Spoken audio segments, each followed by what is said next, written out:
Tim Resmob Satuan Reserse Kriminal Polres Ogan Ilir berhasil mengamankan seorang terduga pelaku tindak pidana pencurian rumah kosong yang terjadi di Desa Palem Raya, Indralaya Utara.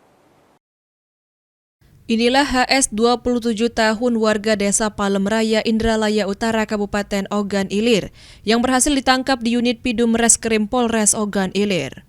Kasat Reskrim Polres Ogan Ilir AKP Rio Pranata Tarigan membenarkan penangkapan pelaku pencurian rumah kosong milik korban di perumahan Green Garden Desa Palem Raya. Penangkapan berawal dari informasi masyarakat terkait keberadaan terduga pelaku.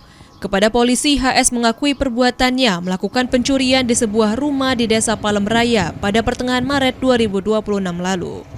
Tersangka ditangkap pada Jumat 21 Agustus 2026 saat berada di pinggir jalan lintas Indralaya, Palembang. Guna mempertanggungjawabkan perbuatannya, tersangka harus mendekam di tahanan Polres Ogan Ilir dan dijerat dengan pasal 477 KUHP tentang pencurian dengan pemberatan dengan ancaman hukuman paling lama 7 tahun penjara. Ahmad Romawi, PAL TV.